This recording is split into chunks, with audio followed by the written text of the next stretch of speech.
call. Running wild, we'll never fall.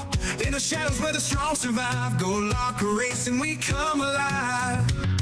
We're brothers and sisters bound by the code. In the heat of the battle, we lighten the load. From the dirt to the track, we stand our ground. With a roll like thunder, we shake the town. We're racing to the fire, burning bright. With the grit of the brave, we fight the night. No chains can hold us, no fear can break. We're GLR for glory's sake. We've got the scars to show where we've been, but we wear them proud like a second skin. For the fallen and the ones who rise. In the name of freedom, we ride the skies. From the first green flag to the final lap, we push the limits, no turning back. With the wind at our backs and the sun in our eyes, GoatLocker Racing, we'll claim the prize. We're racing to the fire, burning bright. With the grit of the brave, we fight the night. No chains can hold us, no fear can break. We're GLR for glory's sake.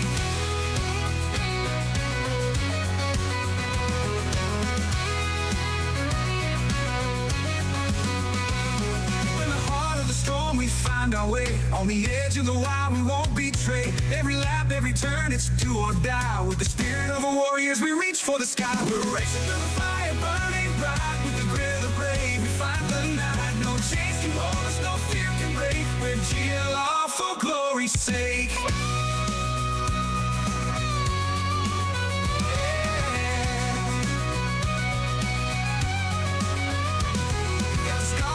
Where we've been, but we wear them proud like a second skin.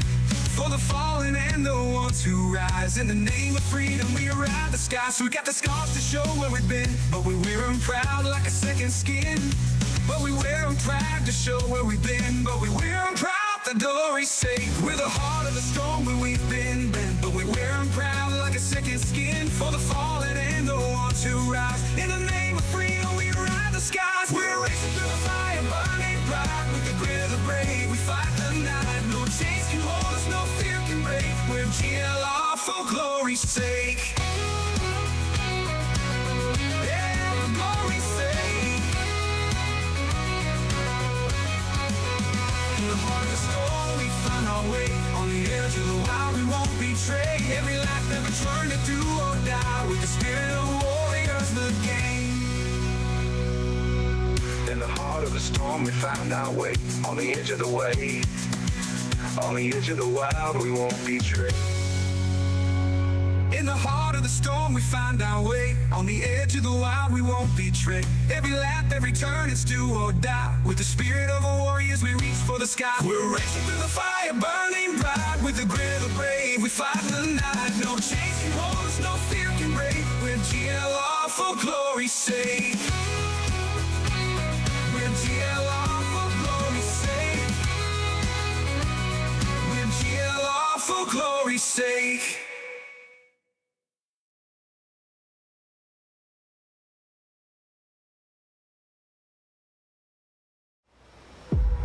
Birds flying high, you know how I feel. Sun in the sky, you know how I feel. Breeze drifting on by, you know how I feel. It's a new dawn.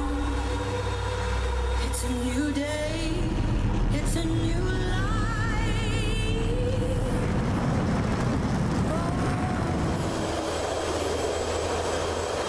And I'm feeling good.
Oh, say, can you see by the dawn's early light what so proudly we held at the twilight's last gleaming, whose broad stripes and bright stars through the perilous fight o'er the ramparts we watched were so gallantly streaming. And the rugged red glare, the bombs bursting in air, gave proof through the night that our flag was still there. Oh, say, does that star-spangled banner yet wave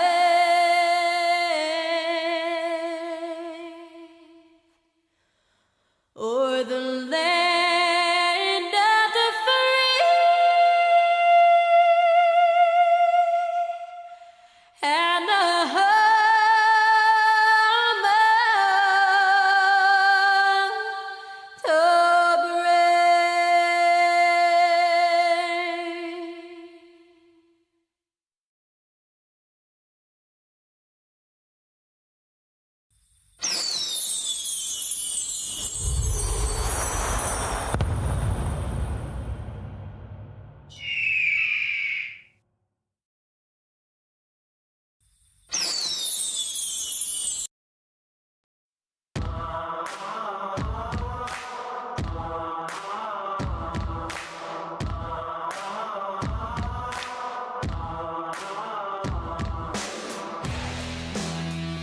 Hello, everybody, and welcome to tonight's coverage of GoatLocker Racing's INVETS Sunday Series.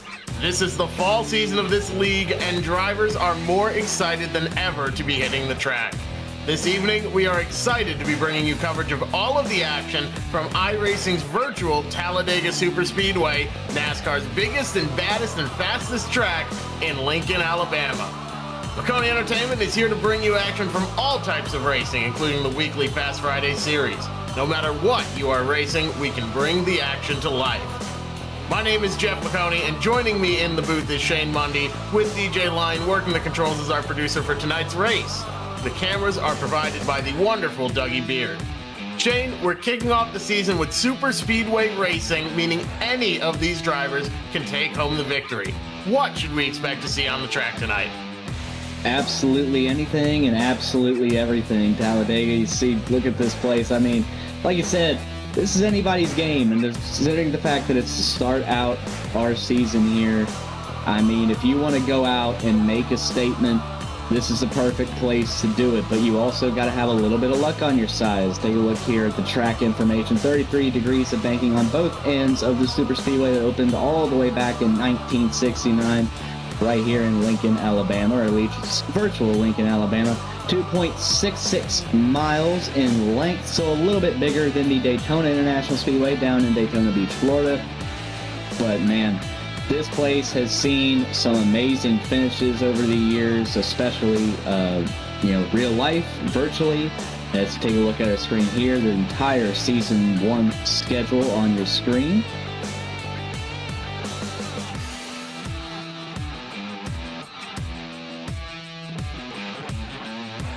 The green flag has now flown here at Talladega Superspeedway. These drivers are in a hurry to get to the start, and they're in a hurry to get 3 wide midway through the field. You can see them from this aerial cam going down the backstretch, entering turn number 3. 3 wide action for about 7th or 8th place. They get sorted 2 wide. They have 60 laps of racing here tonight, which doesn't sound like much, but I can promise you these drivers are on the track. They will feel every single second of those 60 laps.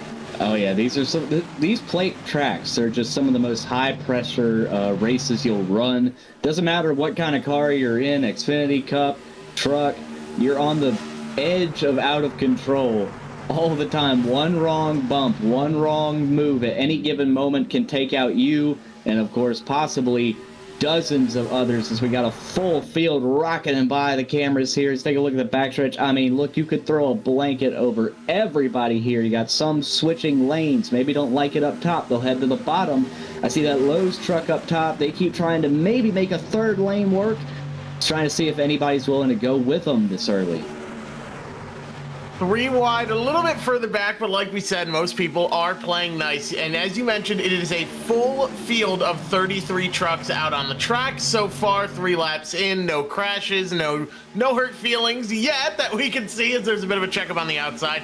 That outside lane is definitely workable at Talladega, but you need a little bit of luck if you're 3 wide coming off 4 on the last lap. That momentum can shift to any of those lanes, but the high line can have some really strong runs. I think most people are content to run 2 wide for now, though.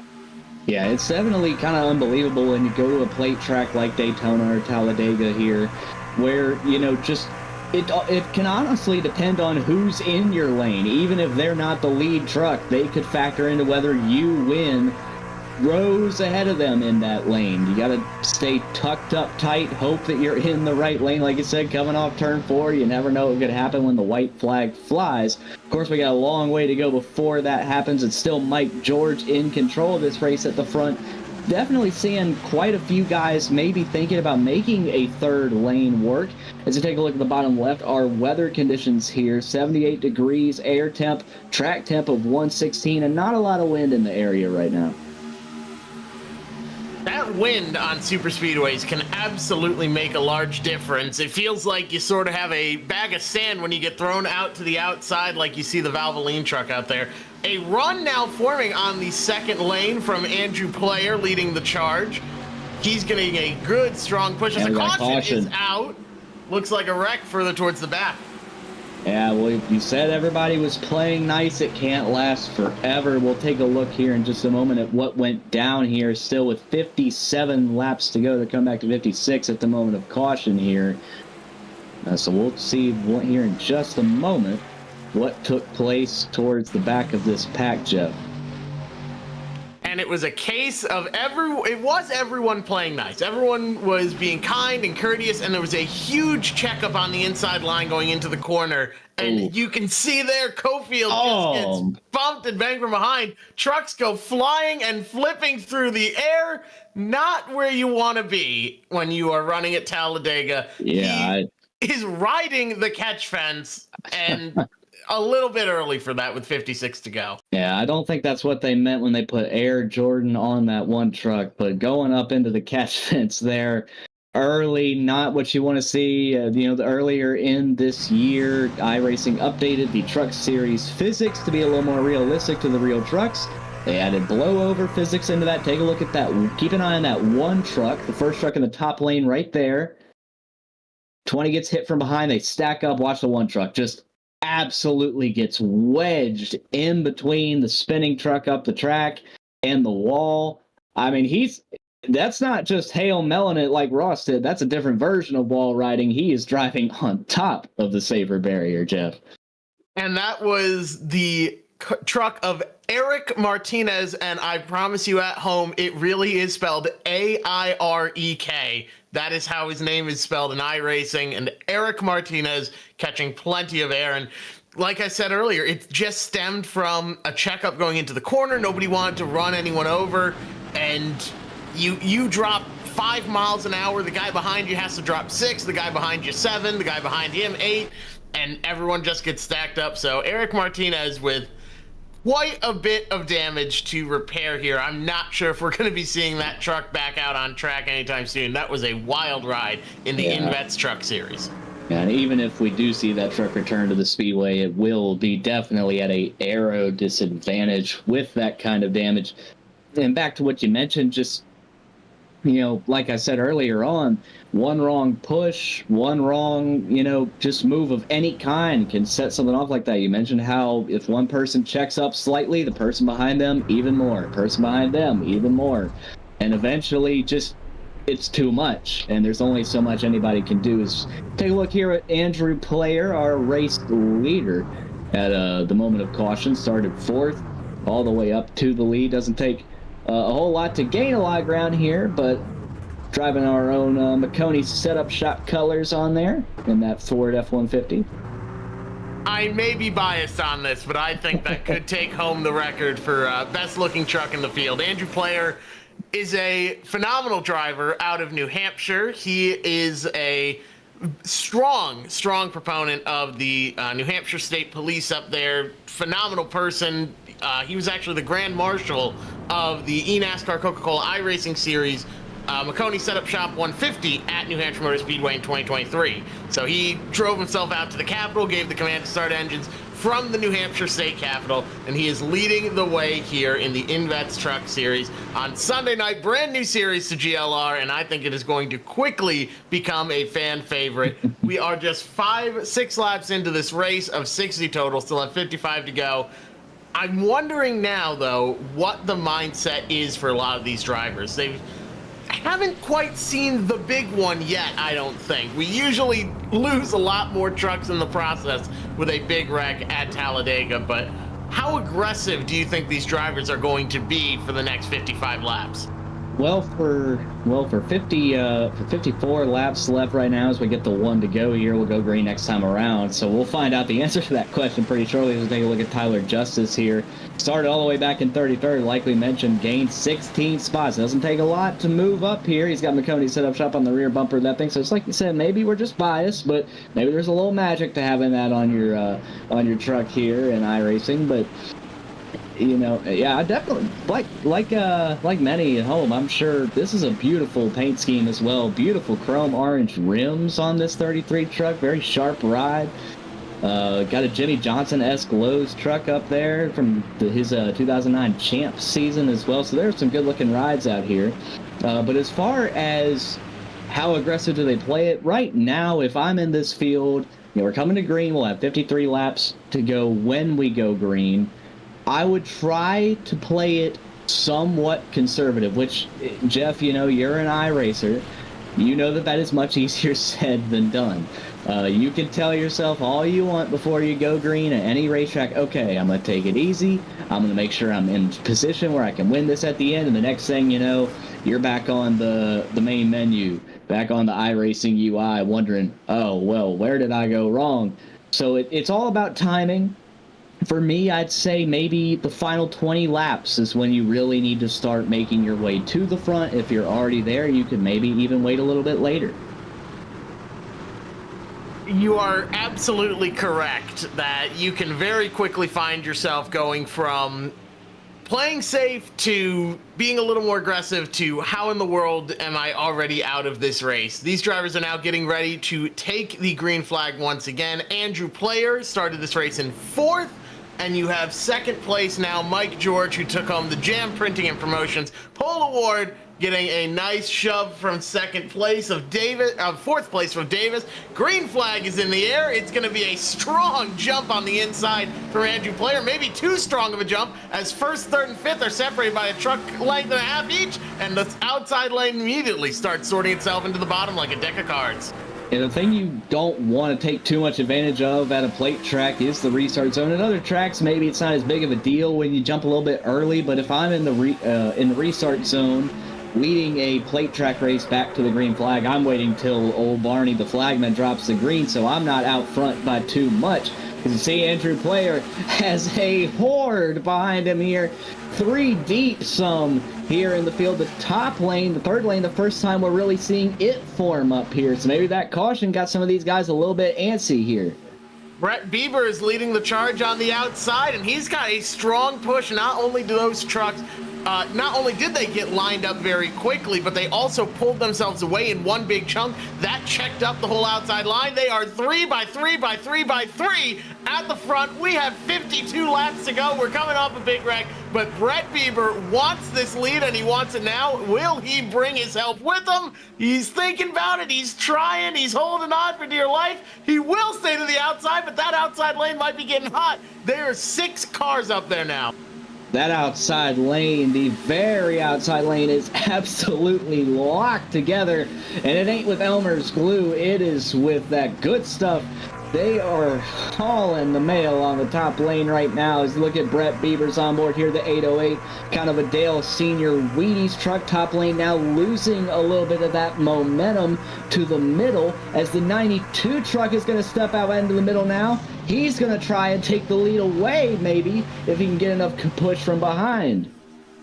It ebbs and it flows here at Talladega. That outside lane seemed untouchable just a lap ago. 48 seconds ago, it was the cream of the crop, best place you could be. And now the middle lane, Alex Egan has come to life. He is getting a push from the pole sitter, Mike, who is now sitting in second, pushing for everything he has. Andrew Player still leading the inside line. You have the Pickleball World Championships out in Las Vegas going on right now on Fox Sports, but I think the top of the line action is right here. The INVETS Trucks Series now 3 wide for the lead. Alex gets hung out. Mike George wants it. He goes to the top, and Andrew Player still holding strong on the bottom. He's got about a truck length lead over the outside line. I don't know how long that's going to hold on, though. 3 wide at the line. 4 wide, here we go. No disrespect to the pickleball fans and the audience, but I am in total agreement. We got 4 wide action now. Back to 3. They make it through that okay. Guess they thought a little bit better of that move. Still 50 laps to go in their racing like this, Jeff. You asked me right before we went back green. Well, when are they going to get aggressive? Who cares? Let's do it all now. Alex Egan to the lead through the middle lane. He's bringing his push with him. Those first 2 trucks are now clear. They drop to the inside line. The middle is hung out to dry. It's disorganized. 4 on the bottom, 3 in the middle, 5 on the top. And look a little bit further back, you will see all of the other non-Daredevils playing it safe. They aren't going to be doing anything crazy like these guys at the front. Alex Egan now with a commanding lead. Take a look at all of these guys further back, though. I think I would probably be one of them. It's a little too crazy for me with 49 laps to go in the INVETS Truck Series, Sunday night racing. Everyone's excited, but man, maybe just a little much up in the front, but what a show they're putting on. Well, I will say this, Jeff, and like I said, you've raced plenty yourself over the years. Sometimes you can think you're in the safest place possible at one of these plate tracks, and it is still not the right place to be. So, I mean, honestly, you can do anything in the world. You could be anywhere. You could be far back on the bottom. You could be kind of up towards mid-pack in the middle. You could be leading from the top. You'll still get involved in the carnage because it can strike anytime, anywhere. And these guys are definitely kind of right on the verge of maybe accidentally finding that out, as the very top lane up against the outside wall there is going to take the lead with Chance Taylor to the top of the field, kind of making both the top and the middle work with a push from George behind in the 29. What great momentum that the very top lane has. It almost seems like Mike George is happy to push to an extent, but he wants that lead. He wants to be back up front. He qualified on pole, but now this is where things get a little bit crazy. Wait, poorly. We're holding on. They're still green. There they go. They're going around. We got trucks in the wall. And I hope that 48's got the Chad Knaus pack installed, because I'm sure he's not happy. They got a lot of guys tore up in this. Can't even make out some of these trucks here. That is the 13 of Bobby Germain there. Smoke billowing out of his Silverado. Oh my goodness. And it's like we talked about, I mean, plenty already. I mean, we still got 47 laps to go, but we've talked plenty about how just one wrong move. It was the tiniest of touches between Carson Reed and Alex Egan going into the corners, what set everything off. Just a tiny, tiny touch at 190 miles an hour, and you're just sort of along for the ride at that point. It gets so tight, you're just trying to fight it. You can see down here at the bottom, the 64 trying to dodge it all. You see spinning trucks, you see grass, you're sawing the wheel back and forth, and he comes through clean. That PD-powered truck is very, very lucky tonight. He almost got hit from behind as well, Jeff. He played his NASCAR Lightning challenges before this, I'm convinced, back on the old EA systems. This is a better angle of the overall wreck. So take a look. It starts just a bit ahead here. Just watching the 64. And like you mentioned, just a push gone wrong. Oh, there's the 13. It's like I said just a few laps ago, it doesn't matter where you're running. You can still get involved in anything at any time, anywhere. That 13 truck probably had no idea that they even had a chance of getting collected in that until the very last moment. And you see there the smoke billowing out of the 13 Silverado. We'll take one more here. One more quick look at this, and you can see up towards the front, it's just, they're battling so close, right? Everyone wants a piece of the action. And then you see Alex, he gets tight because he got bumped, and he gets pushed up the track. And you're just sort of holding on. We thought they saved it, and then around goes 48, and there's no time to react. There's nothing the 13 can do. Not at all. The Vermont Lake Monsters may be shelling out for a brand new Ilmore engine here. That is going to be an expensive repair. Yeah, that is just, it's not what you want to see. And it's like you said, nothing you can do at that point.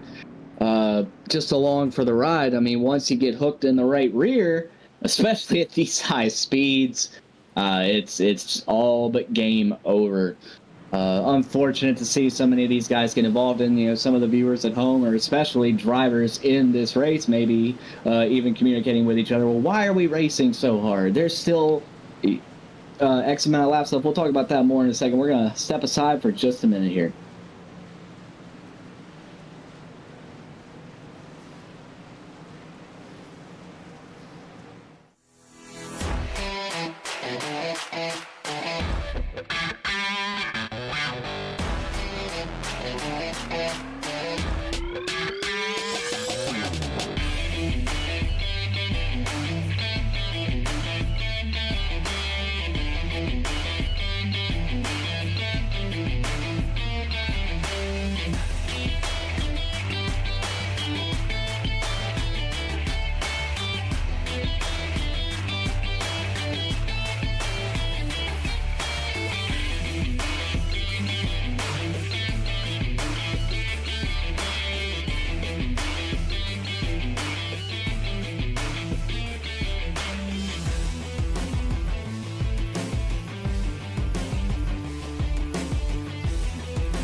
Racing isn't easy, but experiencing it is.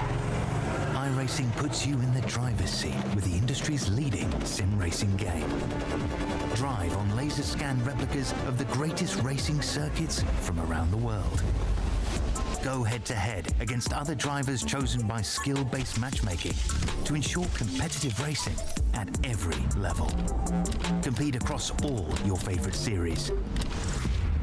In officially licensed cars, engineered to deliver the most accurate driving experience possible.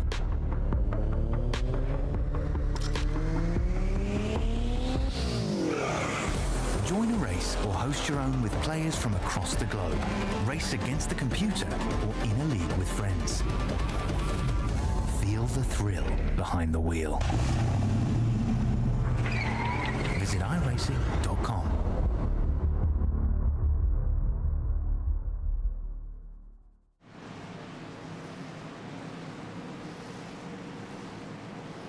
Welcome back to the INVETS Trucks Series. It is Sunday night. It is a beautiful day here in Talladega, at Talladega Superspeedway.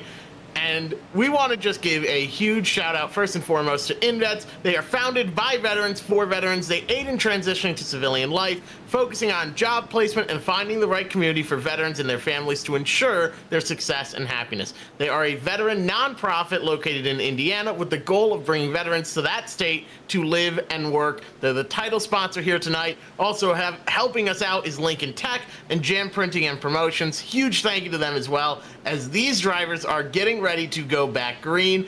We just saw a lot of them wadded up, but based on what we've seen, I think they're going to keep racing the way they were for the next 45 laps. We're a quarter of the way through this race. The aggression level has been set to 10, and these drivers won a battle. Yeah, it's like I was saying just before we cut to break, everybody might be wondering, well, why are we going so hard? It's so early. Well, it's fun. That's why. You can't help yourself sometimes. Even as a driver, you might get mad at yourself afterwards. But heck, here we go. We are back to green at Talladega. It's going to be Chance Taylor leading that bottom lane. Got a bit of a gap. The top is formed up better. We'll see how that works out as they work through 1 and 2. Chance Taylor is the biggest mover so far this race. He started in 16th. Outside of him is Mike George, who got the Jam Printing and Promotions Pole Award, getting a nice big shove from Brett Bieber, who is battling his way to the front as well. We'll see what Mike does here, because he has two well, there we go. He drops down to the bottom. He could have pulled Brett with him and maybe kept a friend, but you see that 14 gets a little bit tight with a truck all of a sudden in front of them, and that whole inside line checks up. We'll see if Brett Bieber can lead that outside line to a big charge. Right now, just too wide. Everyone's calmed down a little bit, and it's a close squeeze. That was the 36 there, pulling down to the bottom there, trying to get down to the inside lane there. But like you said, the 29 truck, he had a tough decision to make. That is such a hard decision to make at plate tracks. When someone is pushing you from, regardless of it's the top, especially the top, that's usually the more common situation, or the bottom lane, you would obviously love to bring them with you. You want to bring the person that helped you to the lead with you. You can both pull down into the opposite lane and continue to help each other. But sometimes you have to do what's best for you. You have to be selfish sometimes to win. Mike George knew what he had to do. There's nothing personal to old Bieber and the Wheaties Silverado there up top, but that's just how it is sometimes. Mike George still leading, and Bieber not doing too bad for himself. Got pushed from behind from the 45 Yahoo Tundra, the highest running Toyota in our field right now. The top 4 drivers are all crossing the line within a tenth of each other every single lap. These drivers are battling so hard for every single position, and a little bit out of shape for Brett Bieber. You see those checkups, they're so minute, but they really do get a lot of people out of shape. We were riding on board not too long ago with different drivers throughout the field, and the one big thing to notice with no matter where you go, you always have a face full of bumper right in front of you. These guys are just right on top of each other all the way through the field, and then towards the back they get a little spaced out. They're all single file, whether that's from damage or just saving and relaxing and not battling like it's the end of the world with 41 laps to go. But throughout the field, all of these in cars, everyone is just right on top of each other, pushing so hard to get the lead. And it makes you put a lot, and I mean a lot, of trust in the truck in front of you. See, we have a few of these guys out back. Some of this might be from damage, some of this might be intentional. As we take a look at Travis Bieber here and the 114 Valvoline Silverado. Started in the 8th position. He's all the way back in 29th right now. Now, that's not necessarily a bad thing. If they wad him up front, he has plenty of time to slow on down, let him wreck, and then go right on through. So not a bad call there out of the 114 truck. But back to what you were saying about these guys, they are right on top of each other. So right now, just watching, it's so easy to say, as Brett Bieber is going to go to our lead here and get to the bottom lane, it's so easy to watch this and be like, well, they're just wide open, right? Because we got Lapper up top here. That's the 13, still damaged from that earlier accident, just trying to capitalize however they can on what has turned into a bit of a sour day.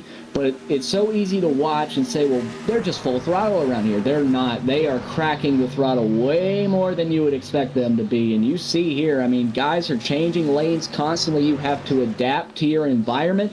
And look at this. All of a sudden, new players emerge. I believe that is the 67 Tundra coming up on the outside lane. The camo-colored truck pushed by the freaking 40. No! He's going to get turned. The 45 going around. Oh, the 45 almost goes up and over. The 14 goes up and almost flips. They're still wrecking. Clipping this is the long one. The big one, the long one, it never ends here at Talladega. What a massive wreck right at the front of the field.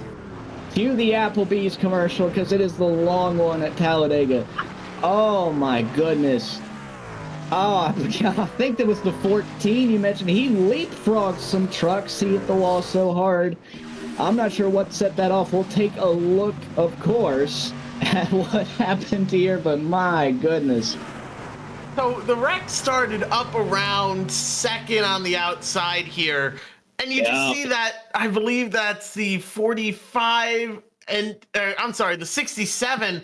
He goes around, then the 45 is locked up. You see the tires aren't moving at all. He's hard on the brakes. The 14 gets put right up into the wall, ramps off of the 45. Oh my goodness. Thinks about flipping, thinks better of it, and says, I'll just take the left side and sacrifice that to try and get back on all four. Oh, what a massive wreck. And the 67 is still wrecking. He still hasn't had a chance to get this thing under control. The field's going by. Look at the view of the truck bed here from the 14. A massive, massive wreck. And again, nobody did anything really wrong. It was just one zigged, one zagged at the same time. And the 67 still trying to get control of it because it's been a whopping quarter of a second that all of this has transpired. Catches up with more trucks who all have nowhere to go. Now he clips the 81 and the 95. Watch the 95 truck here because, I mean, he was as innocent as they come. And all of a sudden, he's hooked, and I promise you this is slowed down because that is a huge impact into the outside safer barrier here in the tri-oval. The 81 truck's going to back the truck bed into the wall. Now we're at full speed, and all these other guys behind just, oh, look at the 52. And that's how these wreck avoidances have to go sometimes at these plate tracks. You just have to kind of close your eyes as good as and just pray. Pit road is a busy place right now with a lot of tore up race trucks, Jeff, and you hate to see this, especially still with 38 laps to go. But it's like you said, this accident was caused not at anyone's fault. Just had one truck mistime a move, maybe thought that they weren't pushing said truck, that being the 67, at a bad angle. They just got a little squirrely, and it's hard to hang on to them at these high speeds.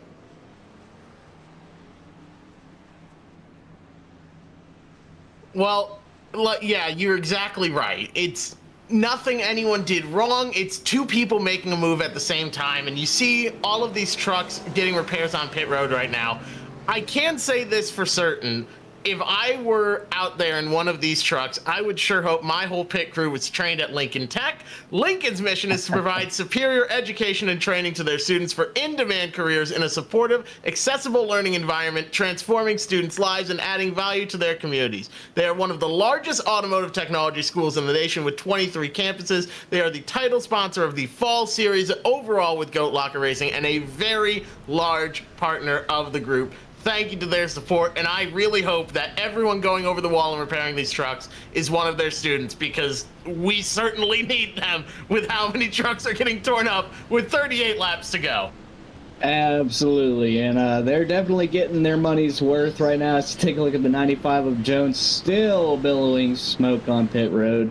This is the 76 truck right here that set that accident off. It's Mark Hollifield, and like you said, not intentionally, just kind of got a bad push, bad spot, unfortunately set that whole thing off. And that's the kind of crappy thing about plate racing. We'll take another look here. Watch the 76 truck. He's going to come off turn 4, and perfect shot right here. On board the hood, you see Parnas up ahead in the 67. Now, he's going to come up and give him a shove. Now, he gets a little squirrely right before he pushes him. So his intent was originally to hit him square coming off turn 4. He got a little sideways in the process and set off this just chain reaction crash. And it's unfortunate because did he do anything wrong? Really, no. But you do kind of feel kind of bad. I mean, earlier this year, I was racing in the NIS Daytona 500. I was leading. There were about 10 laps to go. I threw a block, kept blocking, and finally wrecked myself and a bunch of others, and you feel terrible about it, but that's just kind of the product of plate racing. It's all about timing, and the timing being bad is not always your fault. Now, one driver who we have seen a lot and not mentioned by name yet is Andy Kurtz. He is in that 48. We've seen him tangled up in a couple different close calls and getting a little bit of damage here and there. He's got that truck repaired. He's sitting in second place. He's leading the outside line. Behind him is Jacob Ellingson in a Lincoln Tech sponsor truck. And behind him is the pole sitter, Mike George, who got the Jam Printing and Promotions pole award at the beginning of this race. He's been up towards the front this whole time. He's been battling. He is doing everything he can to get down and lead that inside line. But Kurtz has had a very eventful day. And I'm very interested to see here what his mindset is going to be. You see it's a long single file line out the back. These drivers are starting to think fuel strategy. A lot of people have come down and topped off on fuel.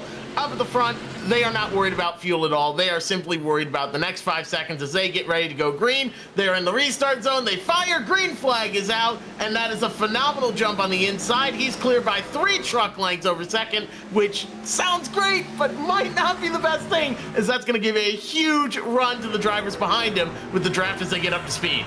Yeah, if you got a 3 truck length jump at, say, a track like Martinsville, you'd be jumping for joy. At a place like Talladega, not so much as look at this. He is already being swarmed by none other than Andy Kurtz in that Lowe's Silverado, getting a huge push from behind it. That just made me cringe up a little bit. You saw right behind, maybe just barely peeking out of line, that can possibly get you hooked by Ellington behind him in the 27 truck. So far, so good as they make their way around this 2.66 mile track. But there's a lot of racing left. 35 laps to go this time around, and a little bit of separation between a couple packs are brewing here.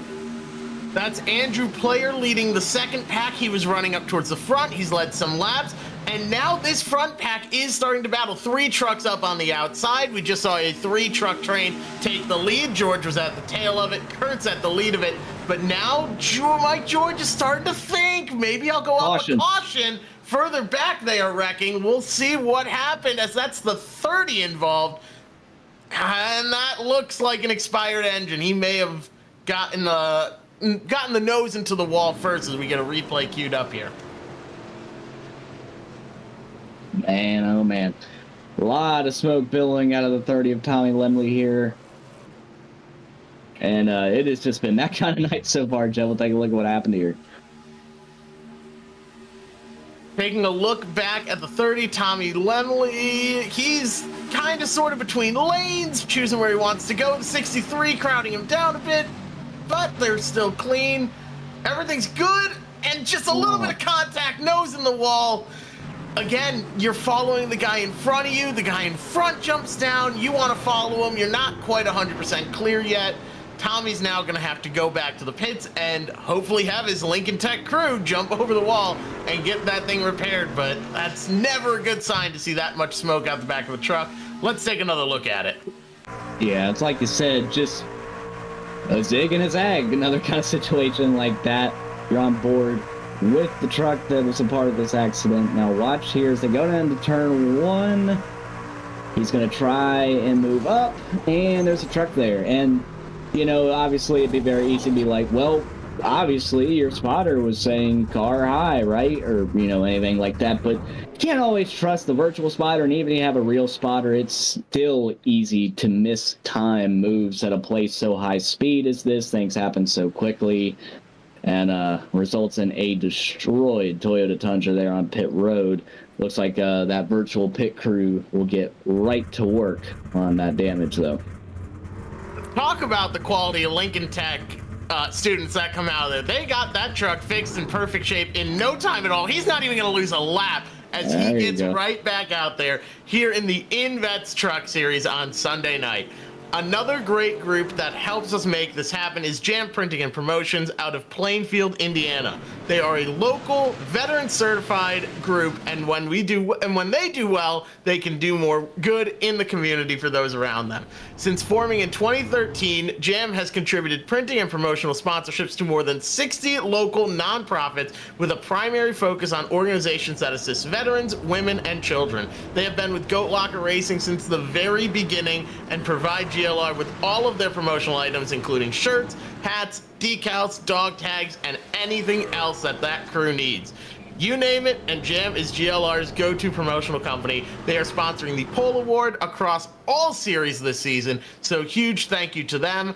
Their guy this race is none other than the current third place driver, Mike George. He started in first. He's been battling all race to stay at the front. He's led plenty of laps. He's got a pretty good looking truck and seems like he's confident enough to be able to do it.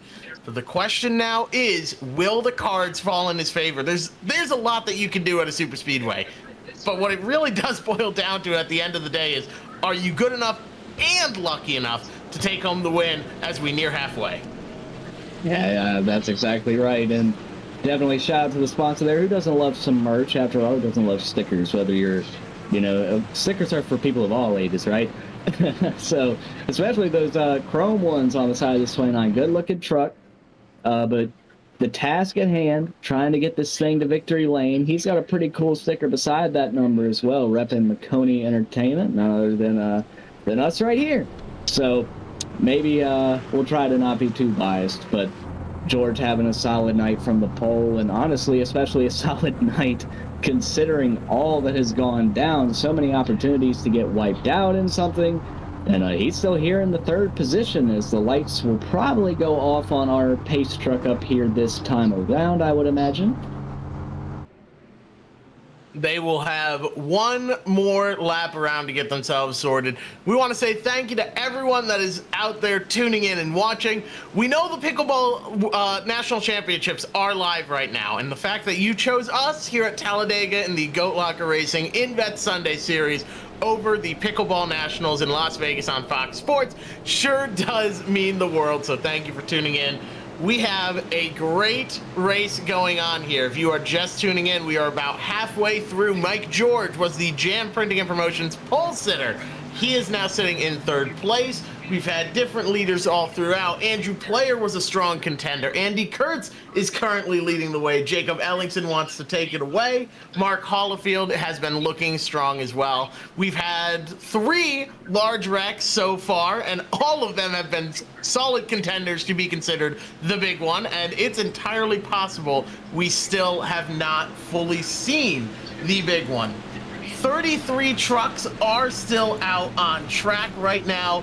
The 33rd place truck, Timothy Jones, is in the pits getting repairs, but he is working hard. Right now, though, you see this shot of the field. They are getting ready to go back green. Everyone's excited. Everyone's being a little more aggressive than we probably expected, but it's going to be a phenomenal 31 laps to go once we catch the line here and go back green. Yeah, and it is still anybody's race. It's still anybody's wreck. Like you said, we may not have seen the big one, quote unquote. We've definitely seen some pretty gnarly wrecks already tonight. But with coming to the green at 31 laps left, that is more than enough time for maybe not just one, but multiple possible accidents here. So these guys got to stay sharp and focus as much as they can, keep their eyes peeled, especially if they're more mid to back of the pack here. It's going to be Andy Kurtz in the Lowe's Chevrolet leading us to the green. Like you said, he's had an eventful race. Our fastest lap of the race so far has gone to Scott Gilroy in the 04, 192 miles an hour, 49.67 seconds there in time. As we come through the Geico restart zone, Kurt's going to play it smart, wait for Barney the flagman to drop it, and we're back underway at Talladega Superspeedway. The outside line did seem a bit disorganized there. Mike Hollingfield wasn't quite up on the bumper of Jacob Ellingson, so they're both going to fall back. That gives a 3-4 truck breakaway out front for the inside line. There goes Bieber up to the top. He swerves right back down after a block. Now he's going to be, the outside line is going to be led by none other than David Duke, who is falling back as that outside line sort of falls apart. Ellingson gives him a push. This is going to be a phenomenal run to the line here if they can keep it clean. It looks like everyone's doing a good job of that so far. So far is the key word there, Jeff, but I would not be shocked at all if that Dale Sr. inspired Weedy Silverado up there of Bieber doesn't end up somehow winning this race. He has made gutsy moves, and he has made them very smartly at times, top to bottom, looking like an Earnhardt at times. But we have the top lane filling some momentum again. The 78 truck to the outside of Bieber. The top two still clear for the moment. Will the 29 stay with Kurtz? Yes. The 78 to the outside now, down the back straightaway. Could be double file for the race lead going into turn 3. Will be coming back to 29 laps remaining. Bieber with the 808 machine trying to make some noise, but the 78 is holding strong on the outside. And now the 27 gets turned. Oh no, the 27 goes around, does a 360 and ends up at the wall. Looks like another damaged truck a little bit further back, but now we see again, you get one wrong bump in the wrong place. 52. And that was just, that almost looked like a pretty clean 360, might be minimal damage. Not so much for the 52 truck, who I don't believe is the one that initially got turned. I think it was the 27.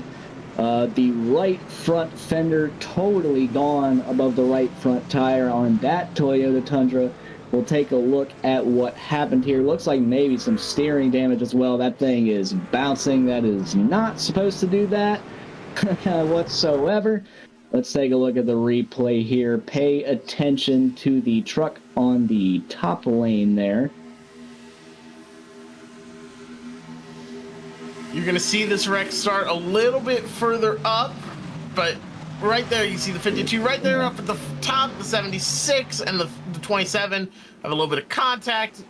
But what happens? The 52 must have got tagged from behind. The 27, like you said, a fairly clean spin. There's definitely some damage to the right side of that Silverado, but as far as what happened to the 52 truck, take another look here. We'll focus solely on the 52 for you to get the best angle possible, pushing the 63 as they go down to turn 3. So far, so good. The wreck's going to start. You'll see some smoke probably at the top of your screen. There goes the wreck. And, he got walloped from behind. I'm not sure who that was, but obviously probably wasn't quite sure that the 52 was going to check up that much. And he got ran over. I believe it's the 81 truck. This is from the truck bed. Taking a look, you see the wreck happens up in front.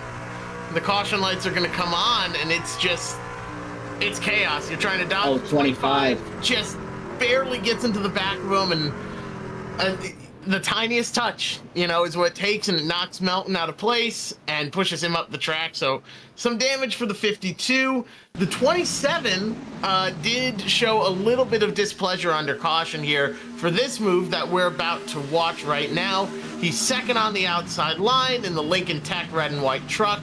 The 76 just looking and pokes his nose a little bit low and just way too low.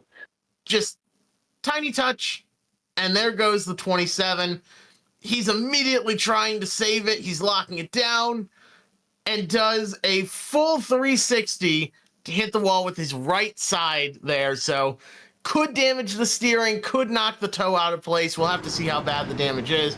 But under caution, he did go up to the 76 and give him a shot to the rear bumper to show he wasn't happy. No damage, nothing crazy or anything like that, but did show his displeasure. And I think if the 76 needs a break a little bit later, the 27 is not going to be the one to give it to him. Absolutely not. That's the second incident we've seen in the 27 involved in. Again, not really placing any necessarily hard blame on that at all. That's just, that is plate racing. You can just barely touch somebody, think that it is the most just innocent of contact, and there they go, and there goes a few others. So obviously this accident, insanely fortunate that only about 2, maybe 3 trucks max collected some damage from this. I'll tell you who was very lucky in this accident, though, was the Wheaties truck that we've talked about of Bieber, who was utterly close to getting hooked in the right rear by the spinning 27. Somehow that truck stayed straight. Now, of course, up front, it is our pole sitter from earlier on. Found their way back up to first. and the lights are off on our pace truck, so they will lead us to the green, and we'll have 26 laps to settle it. We are getting ready. We are just one lap away from going green here in the INVETS Sunday Truck Series. INVETS is a group founded by veterans for veterans, and they aid in transitioning to civilian life, focusing on job placement and finding the right community for veterans and their families to ensure their success and happiness.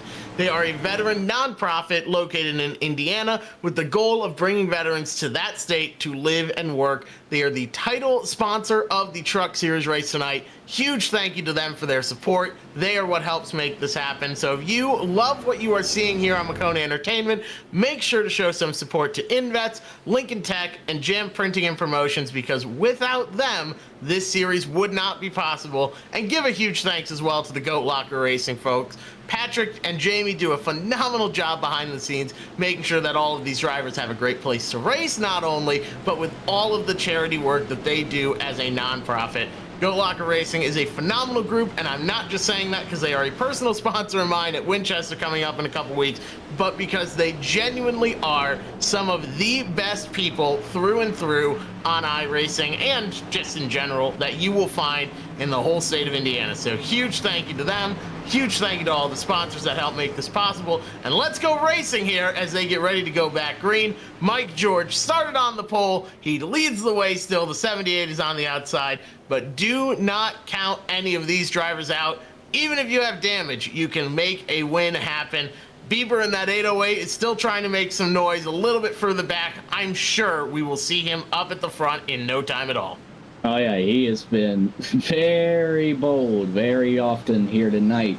A little bit of a checkup here throughout the field as they head up to our restart zone. And like Jeff mentioned, we'll give him our best for Winchester here in a couple weeks. He'll get behind the wheel of a late model, but let's wrap up some truck racing at Talladega before we get there. The green flag is out as we go through the Geico restart zone. A dead even jump. Great restart by the whole field. It's actually going to be David Duke leading them down in a turn one with a great shove from behind from, I believe that's the 51 of Davis, getting him a massive shot from his Interstate Batteries Tundra, also sponsored by Above the Yellow Line. So we head down the back straightaway here. Mike George trying to inch back ahead. It is a drag race down the back straightaway, but you see behind them how chaotic each lane can be. Guys poking in and out of line, and you're not necessarily doing that on purpose. It's like you mentioned earlier, you can't see all that much out the windshield when you're pushing somebody. You just see their whole rear bumper and their entire tall spoiler on these trucks, and it's hard to know where you're even going sometimes, so it takes a lot of trust. And who's in front of you? And a big, bold dive to the bottom there by the 51. He wanted to the inside. He made sure that he got there. That was Ken Dorian Davis, like you mentioned, sponsored by the Above the Yellow Line podcast, who are also phenomenal supporters of GoatLocker Racing, so thank you to them as well. That's David Duke leading the charge on the outside, but leading the way around the track is Mike George. He has been a strong contender all night. He's been running at the front. He hasn't taken any nonsense from anyone. When he wants to go to the bottom, he goes. You see one driver sticking their nose out for top of three, and the 33 behind him looks like they're just trying to get some air. Pushing him is Tyler Justice in second place. You gotta keep an eye on your temperature here, and not only the temperature, but the water pressure. You can get these cars, these trucks, up to about 285, and that's when they'll start flashing at you with a visual warning that, hey, the truck's getting too hot, the engine's getting too hot, it could blow up. But you also have to keep a close eye on the water pressure, because that will indicate when it's going to blow. As soon as you see the water pressure line go too high, that's when the motor will explode with a guarantee. I mentioned earlier the 808 of Bieber trying to make some noise, pushing his way to the front up on the outside lane. That's his brother, I believe. I could be wrong, but there's got to be some relation. It is. Okay, it is his brother. Good. In the 114, some brotherly love at the outside lane of Talladega, pushing their way to the front. Here they come. And they're doing a heck of a job so far. We talked about how we probably hadn't seen the last of the Wheaties Silverado. Well, here he comes. The middle is kind of disconnected. That's going to kill some of their momentum if the top can stay locked together. they've got a good chance at getting by some of those guys in the middle lane. It is still Mike George in the lead for the moment, and you're going to have one truck. We're going to be 4 wide for a moment here in turns 1, 2. The 78 trying to keep it as straight as he can. That is such a scary situation. The 92 trying not to turn up in front of him. It looks like the 92 is going to bail for now, and that should sort itself out of control trucks. They're all hanging on. The Bieber brothers at the top of the racetrack, though. They are coming for the race lead as we near 22 laps to go. It's still Mike George for the moment, and out of nowhere, up the middle, we saw this truck leapfrogging trucks earlier, Jeff. It's the 14 of Chance Taylor. Welcome back to the front, Chance Taylor. He's flying for the second time tonight, but this is the 29 is in the wall. They're going around at the front. One upside down. 4, 5, 6, 7, 8, 9 different trucks involved. At least Mike George is involved. Bieber is involved. There's so many trucks that have gone around. The 45, the 25 involved. That was absolute mayhem and pandemonium. We saw 4 wide, they kept it going, but 3 wide on the front stretch will be the downfall here. I've said it 4 times tonight, but the big one has struck at Talladega, and I'm starting to think it may not be the last time. I think this would definitely fall under the biggest big one so far, but we're probably not done yet. Here's a replay for you. Watch the race leader, the 29 truck. They're going to go through the trial over here, and this has got to be one of the worst parts of the racetrack for a wreck to happen. A corner of any kind. Now, the trial will not necessarily a corner, but you are turning not many places to go, especially with how fast things happen. Especially considering he's going to get turned to the outside here. Watch the 92 truck to his outside.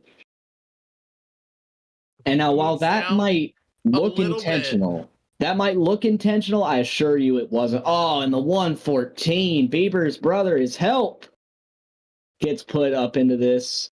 Oh, my goodness. Did the 48 make it out unscathed?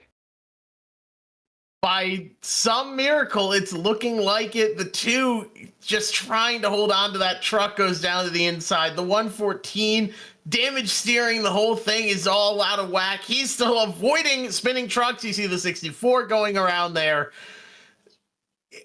We definitely had one on its side here at some point as well. Not entirely sure who it was. Kind of harder to tell when you can't see anything but the underbody of the truck. I would love to take an onboard shot of the 48 if we have that, because if he made it out unscathed, you want to talk old school wreck avoidance.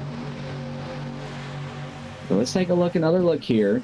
This is more at full speed. So this will show you how less intentional it looks. There's the 48. Here we go. Watch this. The 92 just moves a quarter of a lane, just the tiniest little movement, and it pulls them together. Oh my goodness. He did get into the back of one truck. There was one flipping. Still not entirely sure who that was. It was a white and blue truck. I do have bad news. It is the fan favorite. We do keep an eye on the comments here at Maconi Entertainment. That was the fan favorite of George Jewell, who was up sideways, skidding along.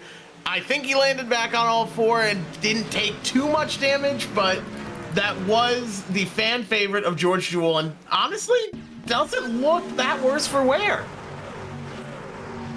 Absolutely not. I mean, all things considered, especially, we're talking about the 48, maybe just minimal damage to the front end, but here's the truck that's going to end up going over here.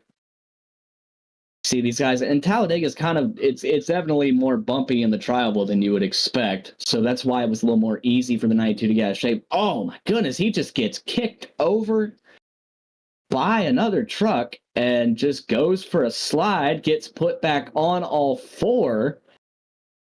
How nice of the 04 and 67 to help out their buddy George Jewell get back on all 4 tires. That's what old Brennan Gaughan would have called no big deal, easy flip. That was, if you're gonna flip, I think that's how you need to do it. Not a lot of damage at all. I mean, honestly, if anything, that's cosmetic. That he can just bring down pit road. I doubt that's even any required repairs here on the iRacing service. Probably just optional. He is making his way down pit road now. Let's take a look at the 64 truck as well. You see him come into the pits right here. He gets that damage repaired, and he is back out on track now. So George Jewell should be okay to the end of this race with 20 laps to go. Right now, though, this is the PD-powered mobile. This is not George Jewell. So a couple more repairs being done for different trucks. Everyone should be able to continue.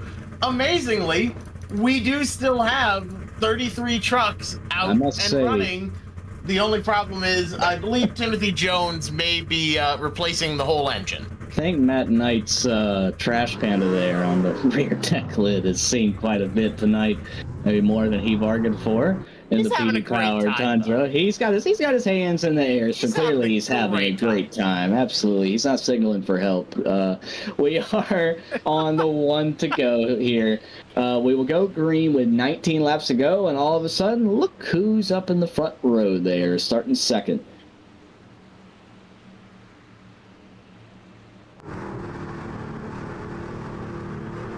And Brett Bieber, of course, the Wheaties truck, talked so much about him tonight. The aggressive moves. Of course, it's going to be David Duke leading into the restart zone. Jeff, we've had a lot of conversations tonight during the restarts about how big of an advantage one's getting in the restart zone versus, okay, well, that was actually pretty even. Obviously, everybody has a preference. When about would you go in the restart zone here, considering we're going to have 19 laps left? Well, it depends on who you have behind you. If you've got a teammate or a buddy, you want to go as early as possible because you know they're going to go with you and you can pull them. If you're Brett Bieber, you are really missing your brother right now because he was a phenomenal pusher. I've raced with my brother a lot on iRacing, and I can tell you there is nobody better at pushing at a super speedway to have behind you than your own brother. But David Duke right now is going to size it up, goes at the end of the restart zone. That outside lane is all out of shape. That's going to cost them a lot. 1, 2, 3 trucks get clear here, I think. And I think you're going to see Bieber jump down to the bottom, get in line before he starts filling up. Caution already. We've already got trouble back here. Immediately comes back out. Let's see who that was. Might have not been entirely sure. Oh my goodness. It was a larger wreck a little bit further up here. Right at the line. We said the outside lane got checked up. Trying to see exactly who was involved, but yeah, it looks like cars started going around right about the line. Well, we talked about how wrecks can happen anytime, anywhere. That includes the restarts, apparently. We'll take a look here. Now, watch the 27. You got some of these guys. Now, there's that many lined up on the bottom, I would believe, because of wave arounds and all that. At times, that's what causes that. And like you said, the top just, oh my goodness, doesn't go. And Jacob Ellington punts. I believe it was the 2 truck ahead of him, spins him into the outside safer barrier, and they threw the yellow. We mentioned the outside lane checking up, so for those of you who are not on iRacing, you can get penalized for passing cars on the inside. So if you make a pass, you could get penalized. You'll get a black flag. So these drivers see the outside lane checking up. They know they can't pass them, so they start checking up, and other cars behind them have nowhere to go. And that's really what happened there. People trying to avoid a penalty. One lane gets checked up. It can even help on the other lane and cause them to get checked up. So now Reed has a little bit more damage than he had before, and David Duke gets a little more time to chill and relax under caution here. And speaking of chilling and relaxing, we are going to be doing the same for the next 30 seconds. We're going to throw to a quick ad break. Thank you for watching, and stay tuned in with 18 to go at Talladega.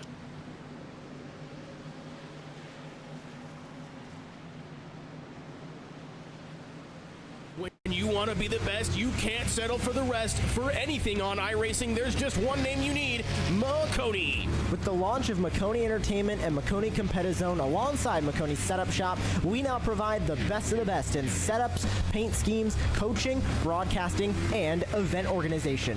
With cars across all 4 license classes, we have what you need to hit the track with confidence. Grab a subscription and save money while going fast at MaconiSetupShop.com/subscriptions. And remember, at Maconi Setup Shop, there are setups, but your victories.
Welcome back to the INVETS Trucks Series Sunday Night Series. We are excited to have you here. These drivers are getting ready to go back green. They are just 17 laps from the finish, 16 once they get to the line here.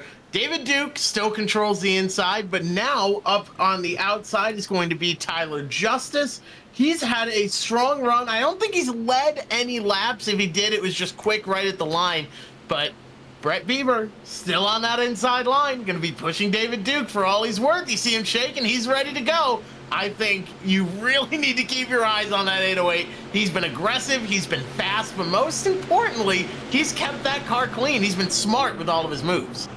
Absolutely. I mean, if these guys are still here at this point, they're here for a reason. The green flag goes back in the air. It's going to be the 78 of David Duke leading us to the green, as you said, side by side. Great launch for the 33, blinking a little bit on us there, but it should stable out.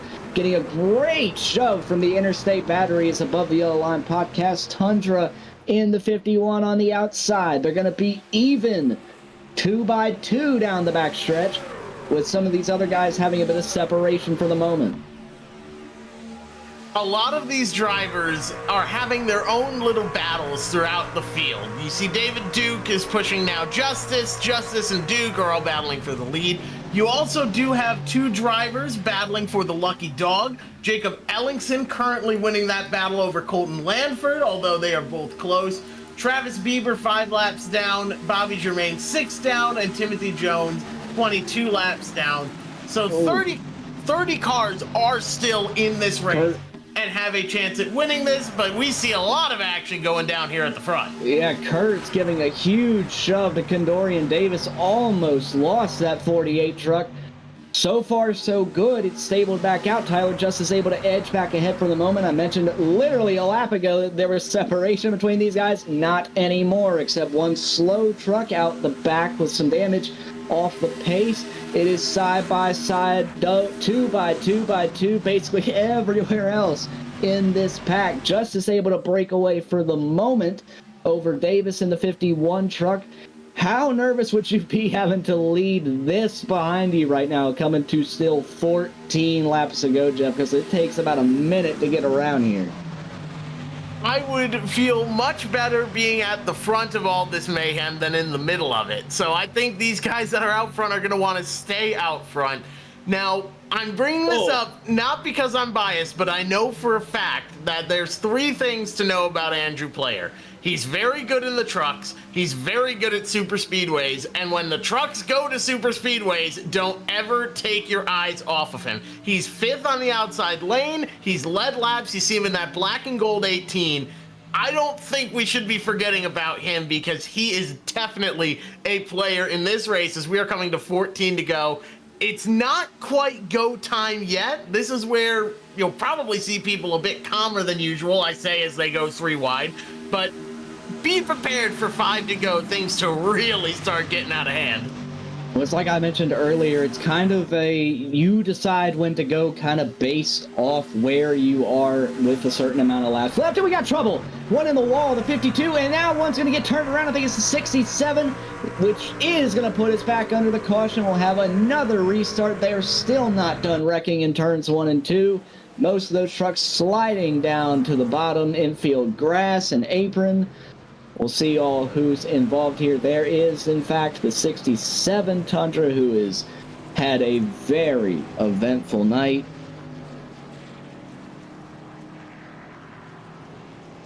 See what happened here, Jeff. It's just a little bit of mayhem. They're all 3 wide here. You see the 67 cruising in line. He is middle of 3, but it's not a tight 3. They're just sort of cruising. He gets out of shape here, then comes back down, trying to save it, turned around. Mike George barely gets missed. The 45 gets tagged, unfortunate for him. And a lot of craziness just going on here. And half these wrecks are, half the people involved in the wrecks get involved after the first part of it comes out because there's just nowhere to go. Yeah, we'll take another look here now at the 67 there. You did mention George in the 29 narrowly missed his crash. See, when he gets turned up into the 60 or 52, and he gets turned down. The 27 wipes him out. Look at the 29. just scraping by. If we have time, maybe show you an onboard of him, the 45 Yahoo Tundra going around again. 67 spins down all the way nearly to the inside wall. This is at one of those points where if it's still running, it can probably still win the race. Look at so here's George here. Watch the onboard from the Happy Hour Racing.com machine. They get turned, so there goes the 52 into the outside wall. 67 is going to get finished off there by the 99, and oh my goodness. I just hope he wore his brown fire suit, because it does not get any closer than that. That is a very close call. Well, if it wasn't brown, it is now. That is a sketchy situation. And it happens so much faster than any replay we could ever show. Even if we showed you the real-time one, I swear, I'm not kidding. When you're in the car, I swear it feels even faster, even scarier than real-time. I know that sounds crazy to some, but it is just wild. As you got Michael Klein there, quick, maybe stop and go for some fuel.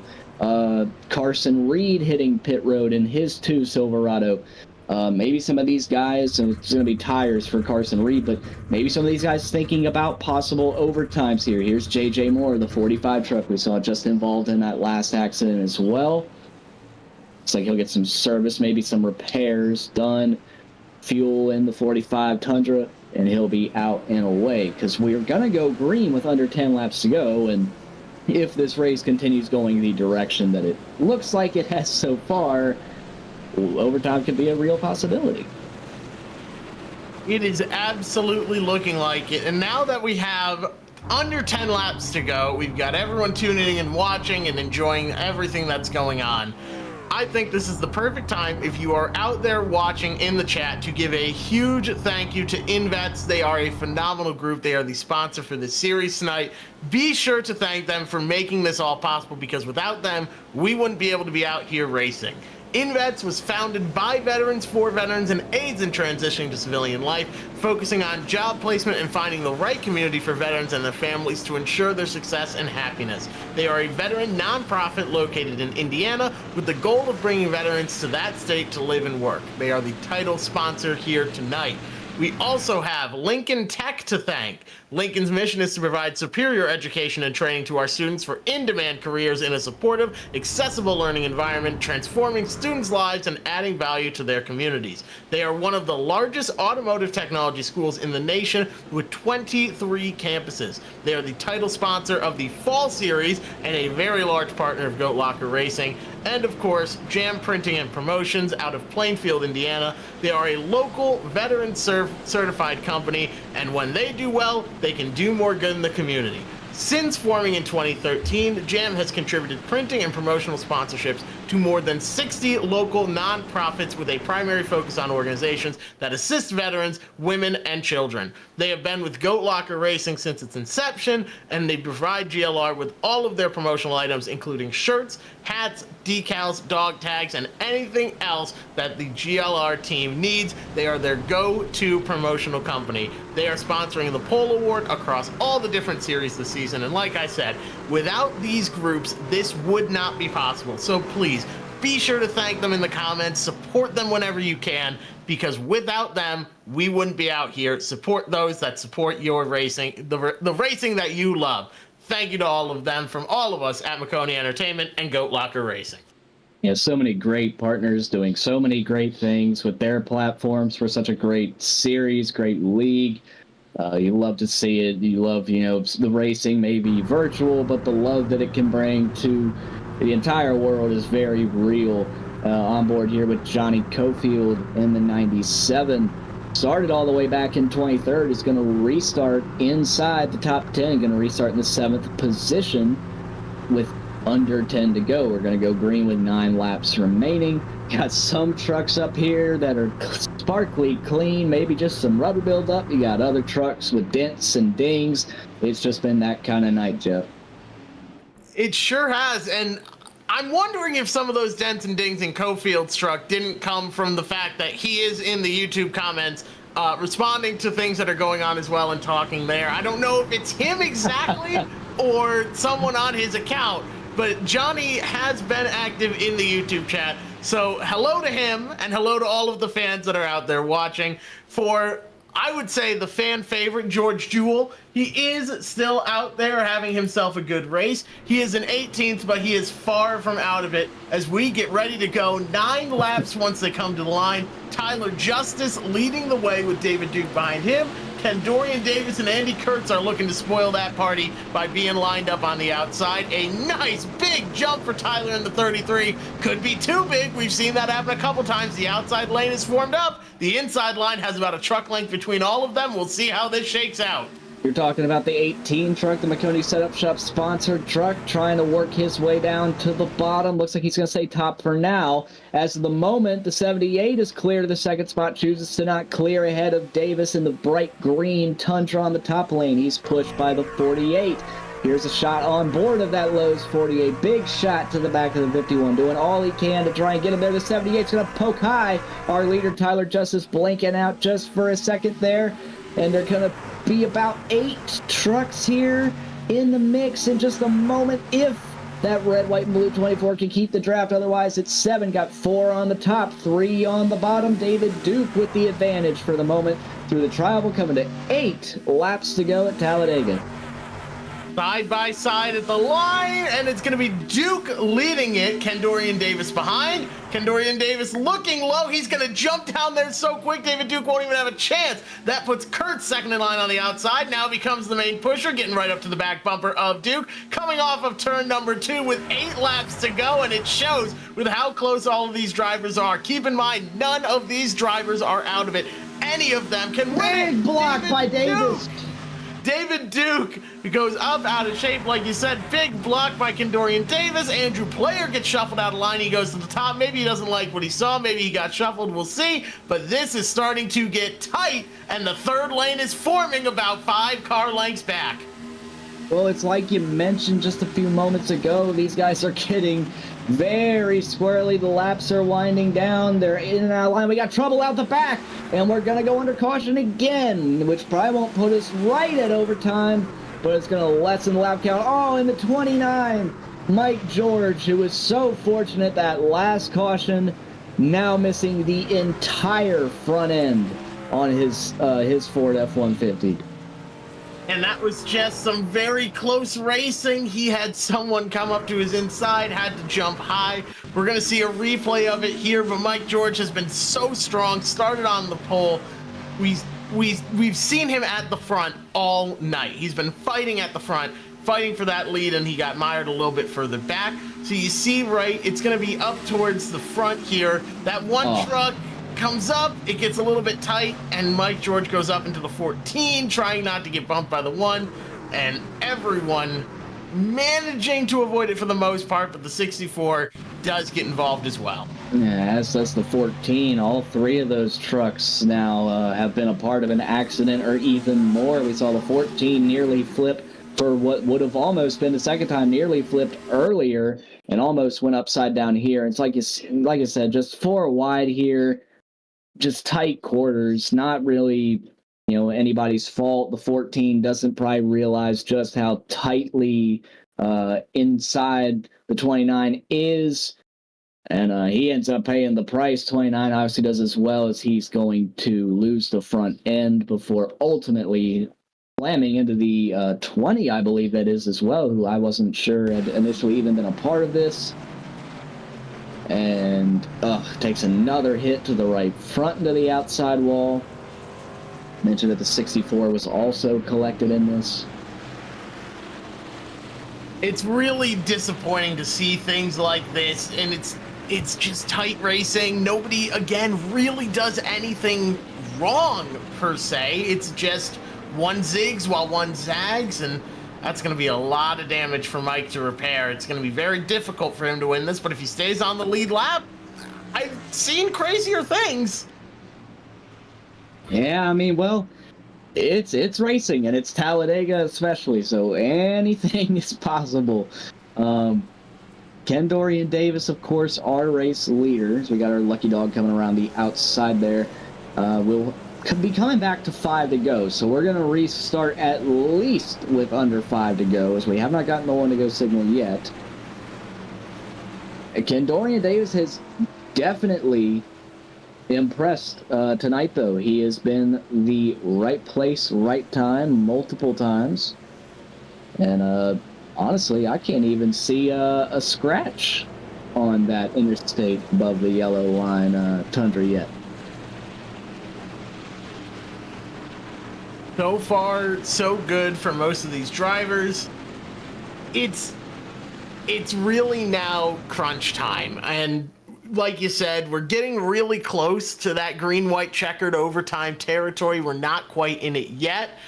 Dorian Davis leading the way, and I think what these drivers are probably hoping for is run it clean to the white, and then they know they're finishing the race no matter what happens. So just at least make it to the white flag, and then they can sort it out from there. But when all of these cautions come up, it puts everyone back together and puts everyone back at risk for a caution.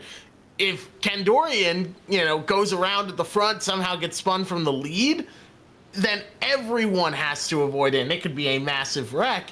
So there's a lot of danger everywhere throughout the field on these restarts. So I'm sure these drivers are hoping they can make it to the end, make it to the white flag at the very least, hopefully to the end, before they start wrecking them. Yeah, mentioned it earlier about how nowhere is really safe, especially at this point. Maybe even early on in the race, right after the green flag, you're thinking, oh, well, it's not safe up front. It's not safe mid-pack. It's not safe back of the pack.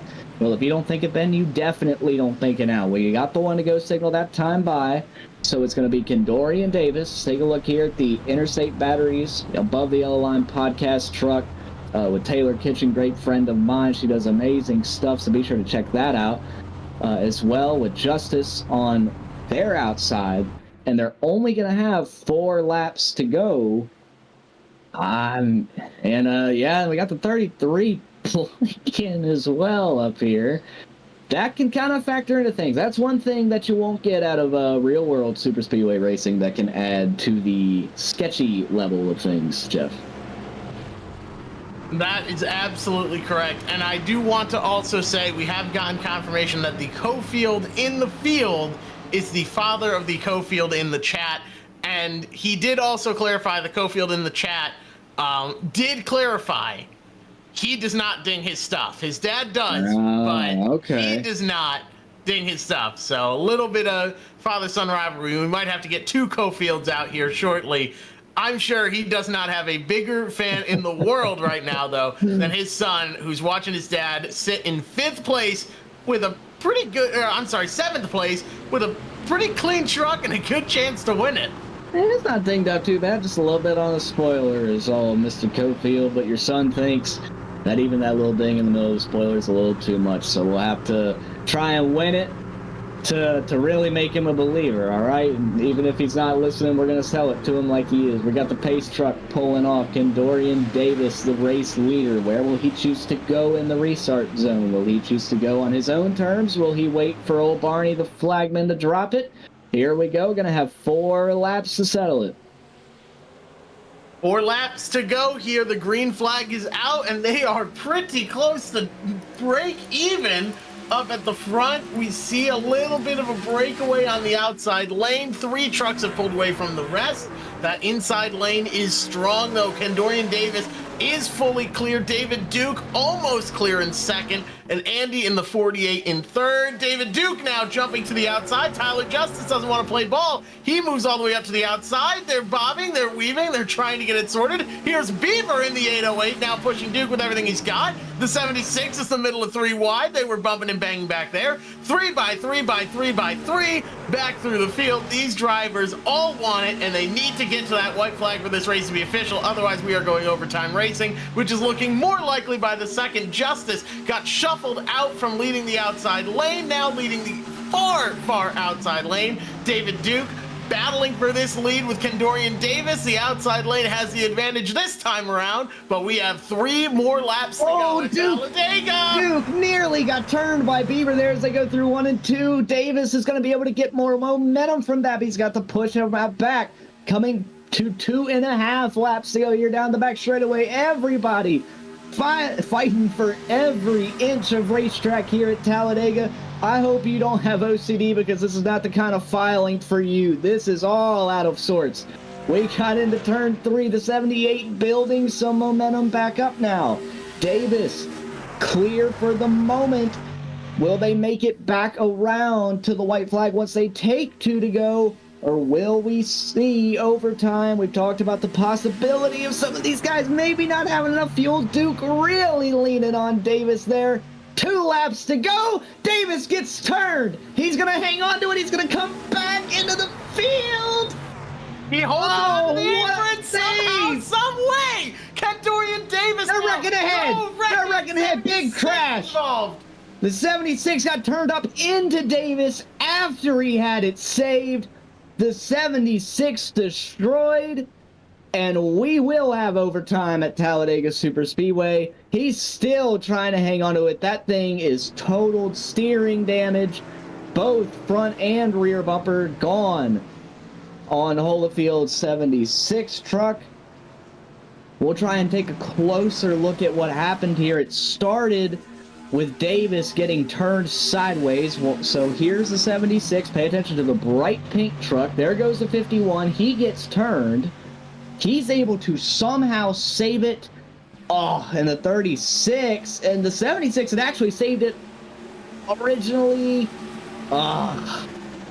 And there's just nothing that any of those guys could have done. They were just wrong place, wrong time. Everyone's pushing as hard as they can in these last couple laps. There's no room for error, and there's no room for really any sort of forgiveness. You see the tiny little checkup, and that's going to push the 76 back into the 36 of George Jewell. The 76 tries to save it, goes up, and gets bumped by Tyler Justice, who's just out there racing. And then it's just back and forth. It's ping pong from bottom to top, from top to bottom to top to bottom again for that 76. And you're just sort of along for the ride. Nothing that any of these guys could really do when they're all so close together. And obviously, I mean, you hate that for everybody, but especially Davis, the 51 truck. I mean, he had an incredible save. I mean, that is not a very probable save that the 51 truck was able to make from the bottom lane up almost into traffic, and then he just gets clobbered by a truck that gets turned. So that is the epitome of not meant to be. As you see, Davis, this is almost impossible. This is just a fantastic job of saving it, and he's fine. He's fine. Still barely missing people. He's fine, and truck falls right in your lap. What a perfect time, in my opinion, to remind you all that this is the INVETS Sunday Truck Series presented by INVETS, obviously, along with GoatLocker Racing. INVETS was founded by veterans for veterans and aids in transitioning to civilian life, focusing on job placement and finding the right community for veterans and their families to ensure their success and happiness. They are a veteran nonprofit located in Indiana with the goal of bringing veterans to that state to live and work. They are the title sponsor of the Sunday Truck Series. And you may be wondering why we're so thankful to them and thanking them so often. It's because without them, this would not be possible. So if you are looking for a great group of people to support, look no further than INVETS, the great people at GLR. Dorian Davis now, I am sure he is very grateful for this opportunity to go out and race, and I'm sure he's very thankful for the people that made the rule set that allows for one fast repair, which he's now going to use and get that truck back out there in picture-perfect shape. He has got a tall task ahead of him if he wants to get back up to that lead and take it from David Duke, but he has a fresh truck and 4 fresh Goodyear tires to do it. He is absolutely going to be a contender. I think we're going to see him come to 1 to go here. And then it's NASCAR overtime from Talladega. Green-white checkered attempt number 1.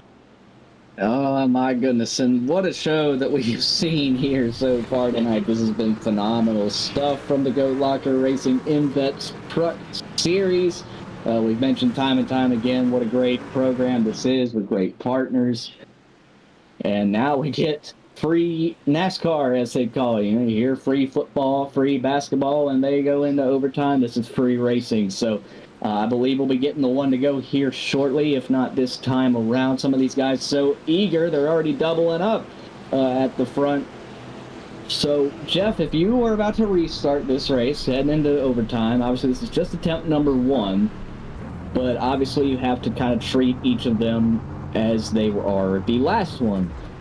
What spot would you like to restart in if you were in control of this? If you are in the first 2 rows, I think you are in the best position you can possibly be. If you're in front, you have the luxury of watching out your mirror for what the guys behind you are doing and being the likely beneficiary of them behind you. If you get someone behind you who's willing to just push you, get a good finish, get some good points for the start of the season, and not do anything too crazy, they would rather finish top 3, a guaranteed top 3, than a 20% chance at a win, then you're in good shape and they'll push you right to the finish. If you're that guy in the second lane or the second row, you can also make a move. You can shuffle them out of line. You can make a pass below the yellow, because that's not disallowed here. You do not have to stay above the yellow line, but you do have to listen to the podcast with Taylor. Right now, though, you have to just be smart and put yourself in a good position. I think if you're Cofield, you're Bieber, you control the fate of the guys in front of you, and that is a very powerful sword to wield, because you can either push them to the win, or you can push them to a win and get yourself very likely a good finish, or you can go for that win yourself. You're risking it all, but you could come out the big winner here in the INVETS Trucks Series for its opening race at Talladega. It's a tough call to make, but I think if you're in the first 2 rows, you are in good shape to win it. Yeah, I totally agree, but you also can't rule out absolutely anybody. I mean, we know how these races work, especially at a place like Talladega, not just, Daytona, Talladega more so, if not in terms of super speedway racing, known for where did he come winners. You just never know who could luck into this. You never know at what moment somebody could get turned. But we got to make it to the white flag first for this overtime attempt to matter. It's David Duke back into the gas, back through the gears he goes as we come to 2 to go. Overtime attempt 1 is underway, and it's a great launch for David Duke. The 48 getting a little help now as they head towards turn 1, though.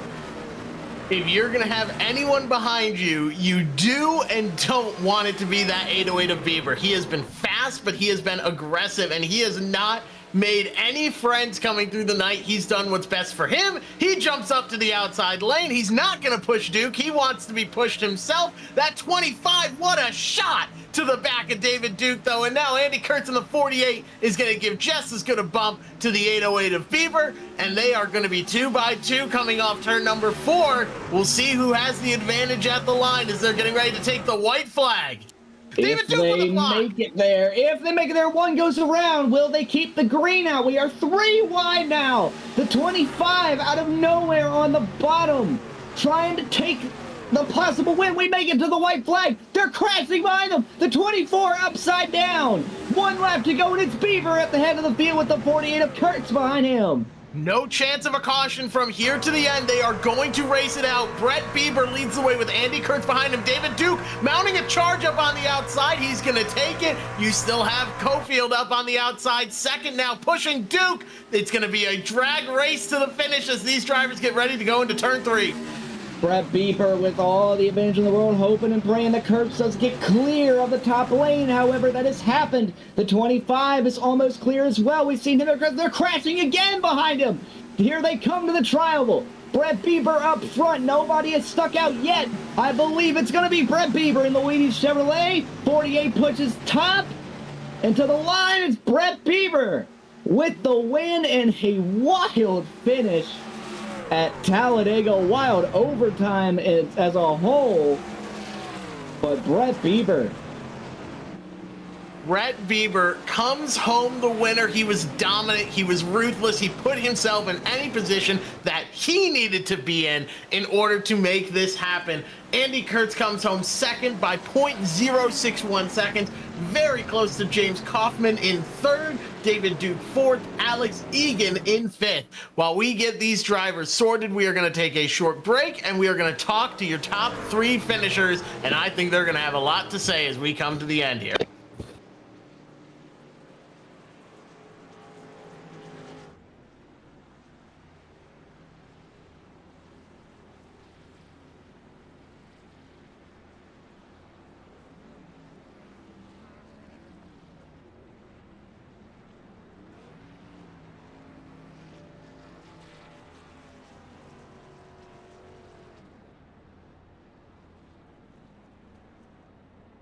When you want to be the best, you can't settle for the rest. For anything on iRacing, there's just one name you need, Maconi. With the launch of Maconi Entertainment and Maconi Competizone alongside Maconi Setup Shop, we now provide the best of the best in setups, paint schemes, coaching, broadcasting, and event organization. With cars across all 4 license classes, we have what you need to hit the track with confidence.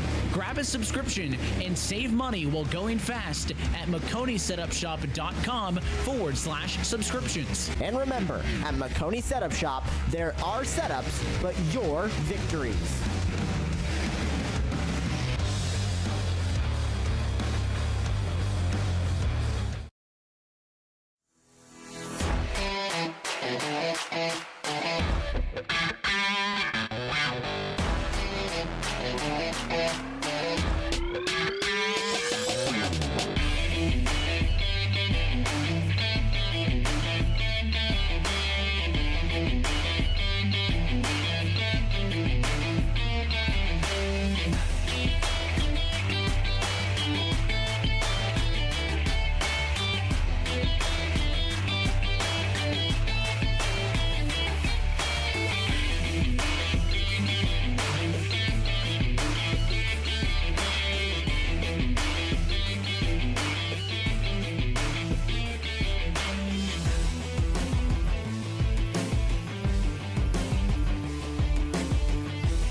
And 4.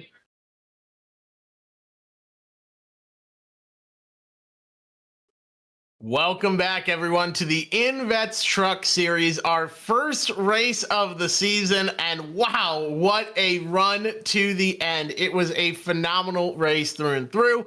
Lots of cautions, but still a lot of drivers staying in it all the way until the end. We had a phenomenal run. That last lap was just mayhem. As soon as we took the white flag, it was mayhem.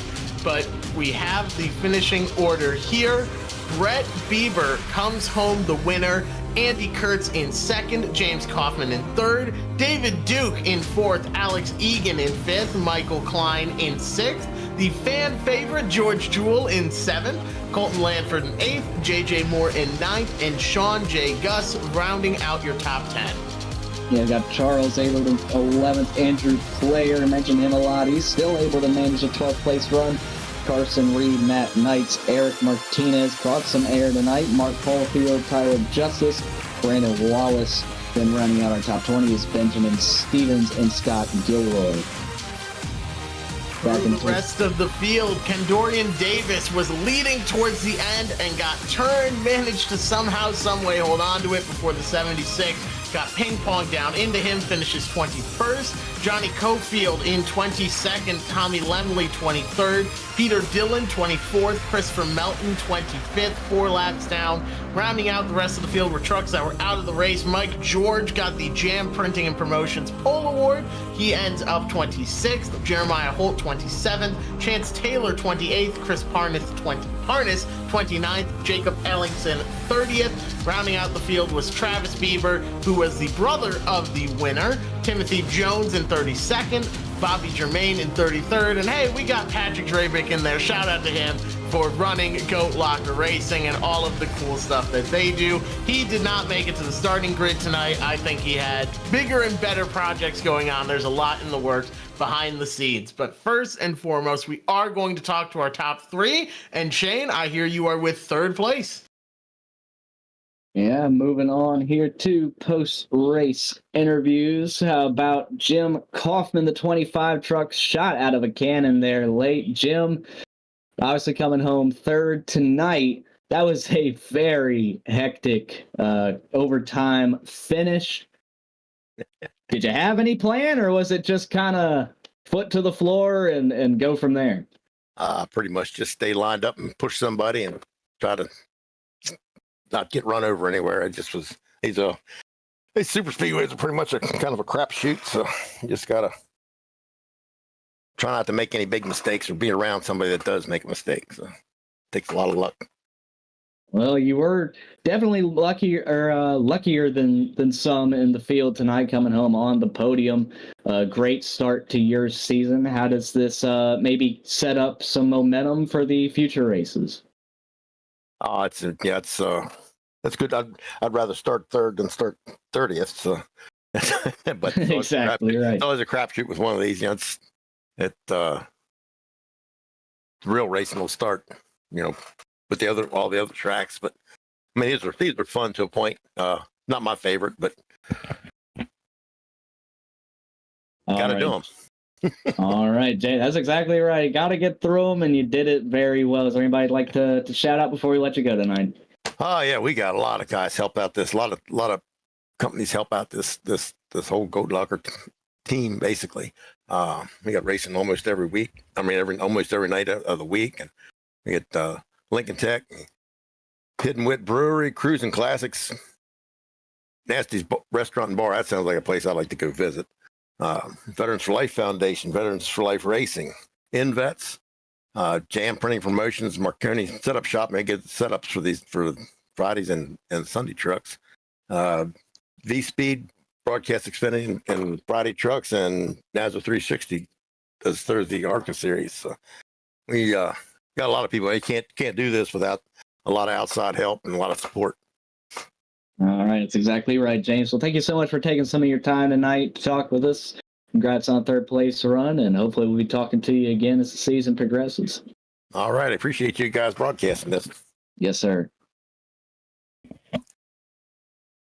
And we're going to move on here to our second place finisher of Andy Kurtz, the 48 Lowe's Chevrolet Silverado. Andy, obviously, hectic race all night. You were there at the end. Was there any kind of strategy to that overtime restart that maybe you wish you had worked out a little better, or was it just kind of how Jim told us, maybe just a bit of a crapshoot? Yeah, not really. Just kind of seeing what happened. So, I kind of agree with Jim. You know, you're just kind of making educated guesses who's gonna have a run, and really just trying to not cause a wreck, I guess, is my goal there in that situation. So, I mean, happy with P2 race. Had a couple cautions, so got in one, had to take my fast pair, then got in another, but luckily it didn't slow me down at all. I'm not sure if it damaged my truck or not, but felt fine. So all in all, I'll take a P2 on a super speedway any day. Obviously, you were coming off turn 4 right behind our eventual winner in Brett Bieber. Do you think you could have made any move, or when were you content with just finishing second? Was there anywhere you were going to make a move that you decided against it?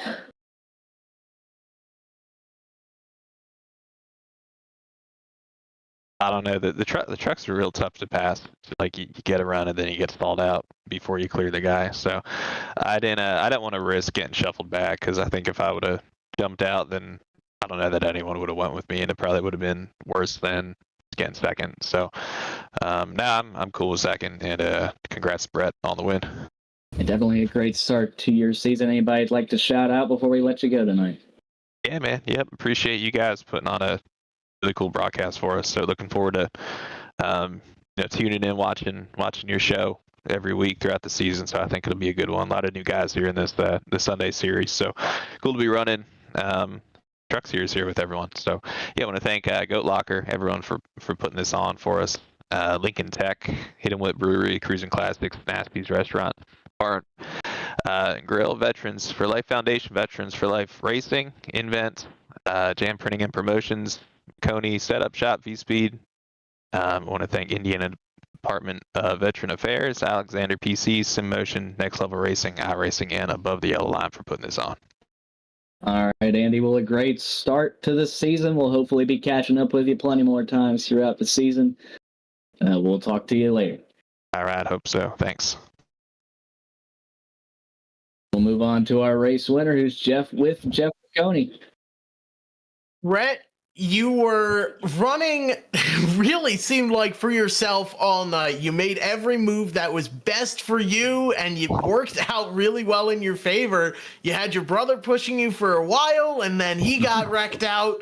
What was your logic coming to the end here? What was your approach as you were getting ready to take that first green-white checkered? Yeah, I think I restarted in third, and I just was hopeful to try to get a good start just to push the 78 truck.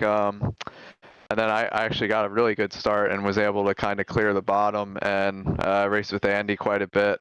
And I decided to move up into his line, and he kind of pushed me to the win. So I got to thank him and the Bandits group, as well as, like you said, my brother. It's a shame he got knocked out there in that one wreck, but I don't win very often in iRacing, so we'll take it.